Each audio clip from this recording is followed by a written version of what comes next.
안녕하십니까. 안녕하십니까.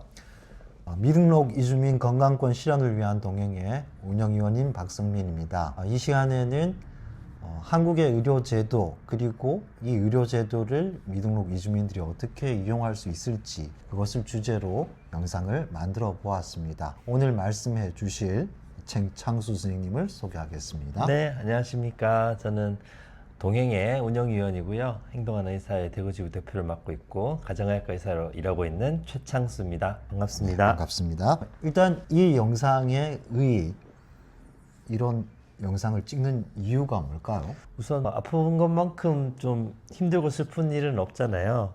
돈도 많이 들고 뭐 정보도 없고 뭐 이런 상황에서 여러분들이 한국의 의료제도를 좀 알아야지 제대로 이용할 수 있지 않겠습니까? 그래서 우선 한국의 의료제도가 어떤 특징을 가지고 있는지 이런 것들도 한번 살펴보고요. 실제로 이용하는데 어떤 도움이 될 만한 얘기들도 좀 하고 싶고, 마지막으로 우리 동행에서는 이런 건강할 권리, 건강권이라는 거는 법적 지역 관계없이 누구나 누릴 수 있는 권리라고 생각을 하거든요. 그래서 우리가 지금 살펴볼 한국 의료 제도들이 빠짐없이 미등록 이주민도 누릴 수 있도록 좀 서로 주장해야 될 것 같고, 그런 걸 함께 하기 위해서는 이 제도를 좀 알아야 되지 않을까, 이런 생각으로 준비하게 되었습니다. 그럼 먼저 한국의 의료제도의 특징은 무엇이라고 할 수 있을까요?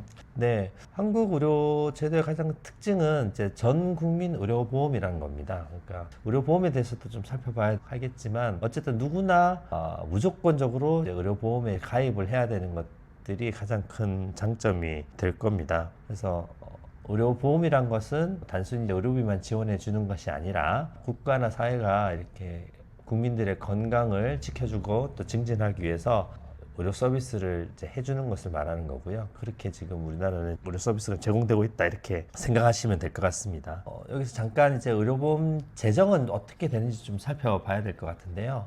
우리나라의 의료보험 재정은 한 80조 정도 되고요. 우리나라 전체 국가 예산의 한 12% 정도 되는 예산이 되고 있는데, 이 의료보험의 재정의 가장 큰 수입원은 어쨌든 국민들이 내고 있는 의료보험료입니다. 의료보험료고, 크게 두 가지로, 직장을 가지고 있는 분들은 이제 직장가입자라고 하고, 그렇지 않는 분들을 지역가입자라고 하는데요.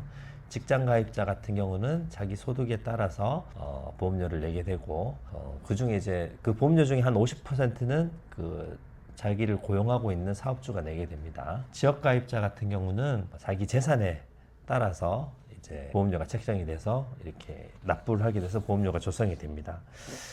여기서 이제 우리가 국민건강보험은 일종의 사회보험인데, 사회보험과 민간보험의 차이를 조금 살펴볼 필요가 있는데요. 여러분들은 잘 아실지 모르겠지만 뭐 실손보험이나 여러 가지 보장성 보험 중에 무슨 땡땡 보험회사에서 가입한 여러 보험들이 있잖아요. 그런 것들은 이제 민간보험이고, 국민건강보험은 이제 사회보험이라고 할 수 있는데, 차이점은 우선 첫째로는 민간보험은 어쨌든 수익을 내야 되는 구조다 보니까 보험료율이 이제 높게 좀 책정이 될 수 있죠. 하지만 국민건강보험은 굳이 흑자를 내야 되는 것들이 아니니까 위험성 부담을 담당하는 그 위험료율보다 보험료도 낮게 책정되어 있고, 필요시에는 국가가 세금을 이용해서 지원해주는 국고보조금 제도들도 있습니다. 두 번째로 또 가장 큰 차이는 제 소득 재분배 효과가 있습니다. 소득 재분배라는 말은 좀 어려울 텐데요. 쉽게 말해서 가난한 사람과 부자인 소득이 많은 사람들 사이에 이제 보험료가 달라지는 거죠. 민간보험 같은 경우는 부자인 분이나 가난한 분이나 똑같이 보험료를 내게 되고, 순전히 나이나 질환 여부, 위험 요소 여부에 따라서 보험료가 책정되는 데 비해서 앞서 설명드렸듯이 건강보험료는 소득과 재산에 따라서 보험료가 책정이 되잖아요. 그래서 세금처럼 서로의 부를 좀 재분배할 수 있는 그런 효과들이 있다는 것들이 가장 큰 특징이라고 할 수 있겠습니다. 그런 특징들을 살펴봤고요. 그러면은 한국 보험제도에 있어서 장점이라고 할 수 있는 것은 어떤 것이 있겠습니까? 한국 의료보험제도의 가장 큰 장점은 우선 좀 저렴하다, 이런 것이 아닐까 싶습니다. 다른 외국인 분들과 얘기를 나눠보면 그런 게 좀 가장 큰 장점인 것 같은데요. 의료비가 어쨌든 상대적으로 조금 저렴한 것들이 있습니다. 1차 진료, 그러니까 동네 병원 진료를 봐도 10,000원이 되지 않는 비용으로 우선 의사 진료를 이제 볼 수 있다는 장점들이 있고요. 이제 덧붙여서 이제 본인 부담 상한제라고 해서 1년 동안 연간에 내야 될 지불해야 되는 그런 비용이 한계선이 정해져 있습니다. 이건 역시 이제 소득마다 다르긴 한데요. 그렇다 보니 의료보험이 적용된다면 아주 고액의 진료비가 나오는 경우가 사실은 많지 않다 이렇게 봐도 무방합니다. 두 번째로 접근성이 뛰어나다는 건데요. 접근성이란 말은 쉽게 의사를 만날 수 있다는 거죠. 동네 병원뿐만 아니라 2차 병원, 대학병원도 사실 쉽게 자기가 마음만 먹으면 진료를 볼 수 있고, 특히나 전문과의 이제 전문의들을 만나는 것들도 동네 병원에 1차 의료기관에 많이 계시니까 손쉽게 이제 만날 수 있는 장점들이 있습니다. 세 번째로는 이제 우리 건강보험에서는 단순히 진료비 지원뿐만 아니라 암 검진이라든지 일반 검진이라든지 예방 사업을 위한 검진 프로그램들 서비스들도 있고요. 이제 노령 인구를 대상으로 하는 장기 요양보험, 그러니까 노령 인구에 대한 뭐 생활 지원이나 생활 시설 입소 지원을 하는 그런 서비스들도 함께 진행하고 있는 장점들이 있습니다. 이런 장점과 반대로 항상 그 장점이 또 다른 단점을 만들기도 하는데, 우리 의료 건강보험제도의 문제점이라고 하면 어떤 것이 있을 수 있겠습니까? 네, 우선은 비교적 이제 저렴한 의료비라고 했잖아요. 그 저렴한 의료비 대신에 좀 보장성이 좀 아직 낮습니다. 비급여라고 들어보셨는지 모르겠는데요. 보험에 적용되지 않는 항목들을 비급여라고, 그 비급여 항목이 아직까지 한 30% 이상 됩니다. 그러다 보니 보험이 적용되는 진료비 외에 비급여 항목들이 많아서 부담이 되는 경우들이 많습니다. 본인 부담 상한제 때문에 우리가 내는 비용이 상한선이 걸리기도 하지만 비급여가 많아지면 전체적인 의료비는 좀 상승할 수밖에 없거든요. 아직까지 그런 비급여 항목들이 많다라는 것들이 단점일 수 있겠고요. 두 번째로 이제 접근성이 높다는 것들의 반대 편향으로 이제 의료 전달 체계가 제대로 지켜지고 있지 않습니다. 의료 전달 체계라는 것은 그러니까 1차 병원, 2차 의료기관, 3차 의료기관 이렇게 이제 환자가 전달되는 체계를 말하는 거고요. 1차 의료기관은 우리가 알고 있는 동네 병원, 2차 의료기관은 입원 병실이 조금 있는 작은 병원, 3차 의료기관은 입원 병실이 100병상 이상 되는 큰 병원, 대학병원들을 말하는 건데요. 우리가 가지고 있는 의료의 그런 서비스는 한정돼 있고, 이런 것들을 좀 더 효율적으로 쓰기 위해서는 중하지 않은 병을 가지고 굳이 상급병원, 3차 병원 이렇게 방문할 필요가 없는 거잖아요. 근데 우리나라는 접근성이 좋다는 장점 때문에 상급병원으로 많이 몰리는 경향이 있고, 그러다 보니 정말 상급병에서 꼭 치료해야 되는 중증 환자나 위급한 환자들이 제대로 적절하게 치료를 못 받는 경우들도 생깁니다. 동시에 굳이 3차 병원으로 가지 않더라도 치료할 수 있음에도 3차 병원으로 가서 이렇게 비용이나 의료적 비용이 많이 나오게 되는 이런 문제들도 생길 수 있습니다. 그런 단점들이 있고요.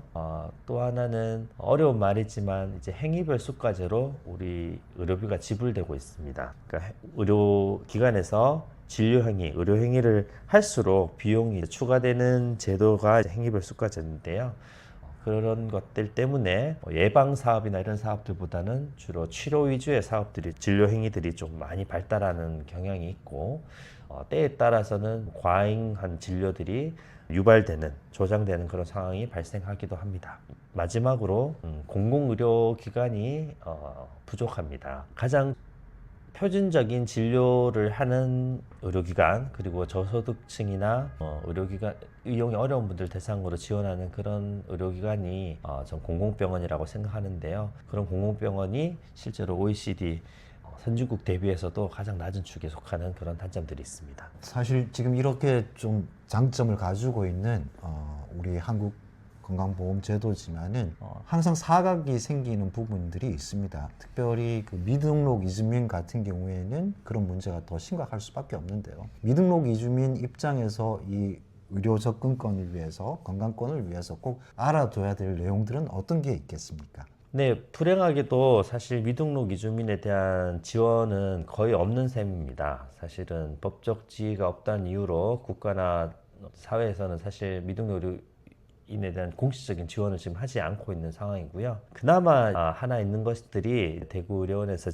진행하고 있는 의료비 진료 지원 사업입니다. 여러분들도 대구의료원은 알고 계시고 진료비 지원을 받은 경험도 있으실 것 같은데요. 중앙정부와 지방정부가 어쨌든 법적 근거로 외국인 근로자 등 소외계층을 위한 의료비 지원 사업이라는 것들을 만들어서 진행을 하고 있고요. 대구에서는 유일하게 대구의료인이 신청을 해서 그 사업을 통해서 의료비 지원이 지금 되고 있습니다. 다만 좀 한계들이 있는데요. 이것 같은 경우도 예산이 채 10억이 되지 않고 있는 상황이어서 1년 동안 그 사업을 진행하다 보면 가을, 겨울쯤 되면 예산이 떨어져서 지원을 못 받는 경우들이 있고요. 두 번째로는 진료를 지원을 받을 수 있는 대상이 일하고 있는 사람으로 한정되어 있습니다. 그래서 일을 잠깐 쉬고 있다든지 직업이 없는 상황일 경우에는 지원 대상에 빠지게 돼서 지원을 못 받는 안타까운 상황들이 만들어지고 있습니다.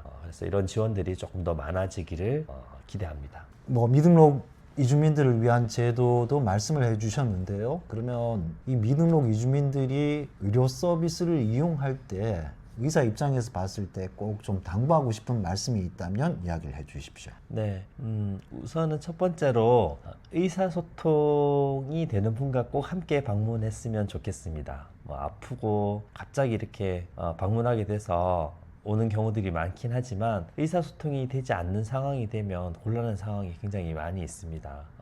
우선 적절한 의료 서비스를 받기 위해서 의사소통을 하시는 분과 꼭 함께 방문을 하셔야 되고요. 의사소통이 제대로 되지 않으면 오히려 불필요한 검사를 하는 경우들도 생길 수 있습니다. 그렇지 않기 위해서 통역 서비스는 굉장히 중요한 것 같고, 우리 동행에서도 이런 통역 서비스 지원 사업을 하고 있습니다. 그래서 양성된 통역인에 대한 통역비 지원을 하기 때문에 무료로 통역 서비스를 이용할 수 있으니 많은 이용 부탁드리고요. 두 번째로 의료기관을 이용할 때 무조건 큰 병원으로 가려는 경향이 있으신 것 같습니다. 이거는 선주민도 마찬가지긴 한데요. 무조건 큰 병원이 좋은 게 아니기 때문에 우선은 근처 작은 병원에서부터 충분히 상담을 하고 필요시에 이제 전문 병원이나 큰 병원으로 전원해 가는 것들이 더 좋을 것 같습니다.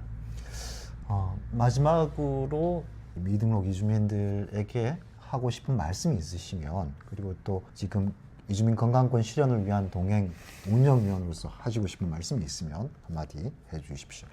네, 낯선 곳에서 아픈 것만큼 서러운 일은 없을 것 같은데요. 여러 가지로 정보도 없고 경제적으로 부담이 돼서 의료 이용이 좀 꺼려지는 건 사실이지만 어쨌든 최대한 자신의 건강을 위해서 의료기관들을 좀 많이 활용을 했으면 좋겠습니다. 앞서 살펴봤듯이 미등록 이주민을 위한 지원 사업들이 많이 없긴 하지만요. 다행스럽게 대구 경북 지역에 많은 미등록 이주민 지원 단체들이 있습니다. 그리고 그 단체에서 운영하고 있는 무료 진료소도 성서, 경산, 현풍 이렇게 있는 것으로 알고 있습니다. 큰 진료비가 많이 나와서 고생하는 분들도 많지만 간단하게 진료할 수 있음에도 병원을 잘 방문하지 않아서 못해서 이렇게 고생하고 있는 분들을 좀 많이 목격하는데요. 이런 미등록 이주민 지원하고 있는 여러 시민사회단체 무료 진료소를 좀 이용할 수 있도록 자국의 커뮤니티를 통해서나 많이 좀 문의를 했으면 좋겠고요.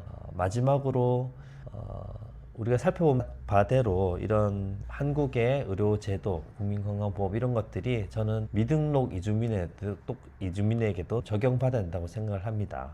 동행에 법적 지위 관계없이 누구나 이렇게 의료 서비스를 받아야 되는 그런 권리가 있다고 주장하고 있고요. 여러분이 그런 주장과 이런 싸움에 함께 했으면 좋겠습니다. 네, 지금까지 우리 한국의 의료 제도에 대해서 설명을 해주신 최창수 선생님께 감사드립니다. 시청해 주셔서 감사합니다.